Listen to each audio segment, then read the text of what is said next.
If March was a very tough and challenging month for equity investing, both inside the Nifty 50 TRI and in our boring stocks portfolio, April kind of brought the temperatures down, cooled things a bit. So if you invested 1 lakh rupees in the Nifty 50 TRI on April 1, on April 30th, it became 1,05,836 rupees, translating into 5.84% returns in a single month. During the same period, if you invested 1 lakh in the boring stocks index, that grew to 1,05,812, translating into 5.81% returns. So we are just 0.03% behind the Nifty 50 TRI in the month of April. Let's see what the 10 stocks did. First, the list of 10 stocks. HDFC Bank, Coal India, Reliance Industries, Bharti Airtel, Maruti Suzuki, ICICI Bank, Larsen & Toubro, Mahindra & Mahindra, Sun Pharmaceuticals and ITC form the lineup of the boring stocks index. These 10 stocks are weighted equally and formed into an equal weighted portfolio. During this month of April, none of these stocks generated negative returns, and that's a very important data point. The stocks which did better than the Nifty 50's return of 5.84% in this month have held the portfolio together. Let's see which are these companies. First, Coal India plus 7.13. Then you have Bharti Airtel 5.89, Maruti Suzuki 6.44, Larsen & Toubro 11.27, and ITC 7.95. So these 5 companies did better than the Nifty 50 TRI, and the 5 companies that did worse are HDFC Bank plus 3.97, you have Reliance plus 4.5, then you have ICICI Bank plus 4.18, Mahindra & Mahindra, the worst performing stock, at plus 2.18, and then you have Sun Pharmaceutical at 4.62. So 5 stocks doing better than the index, 5 stocks doing worse than the Nifty 50 TRI, which is our benchmark. Now let's see what happened in this calendar year from January till April 30th. So if you started investing on January 1st, 2026 in the boring stocks index and you find that your portfolio has not delivered positive returns, you made a minus 7.29% from Jan 1 till today. In the boring stocks index, 1 lakh became 92,713 rupees, and the same 1 lakh in the Nifty 50 TRI became 91,910 rupees.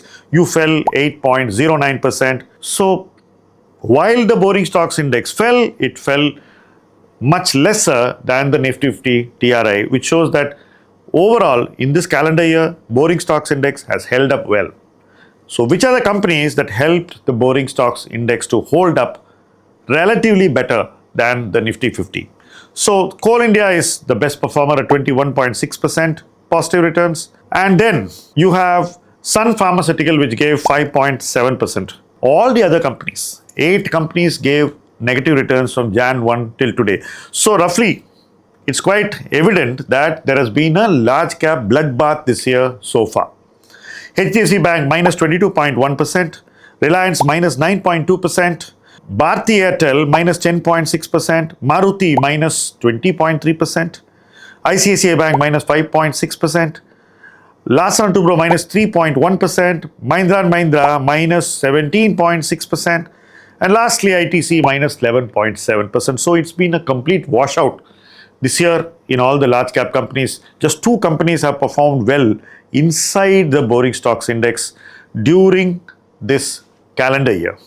Now let's see the performance from the inception date, which is January 1, 2023, when we started the boring stocks index. 1 lakh invested in the boring stocks index on January 1, 2023 became 1,80,877 on April 30th, 2026. Translating into 80.88% returns. The 1 lakh, if put in the Nifty 50 TRI on January 1, 2023, became 1,37,409 rupees, 37.41% positive returns. So the boring stocks index has definitely beaten the Nifty 50 TRI hollow from the inception date till today. The story doesn't end there. Could we do something to to beat the Nifty hollow in a difficult year like this? We could. What could we do? We could have possibly changed our approach and included cyclical businesses more. We could have brought in metals. We could have also given enough weightage to public sector banks, but we have not done any of that. We have taken a long-term view that we'll own stocks with lower volatility relative to the stocks with higher volatility within the index, and that in turn has kept us away from many companies. We don't own shares in the Adani Group yet. These stocks have very high fluctuations and translate into very high beta, but we have stayed away from all that. We have stuck to few stable companies which don't give too much volatility to your portfolio. The way in which you construct a portfolio is very critical, because it decides how much peace of mind you're going to get while you're having ownership of these stocks in your portfolio. What we have focused is on this peace of mind and on investing in businesses which we believe are more stable. Overall, it's been a very decent experience with the Boring Stocks Index.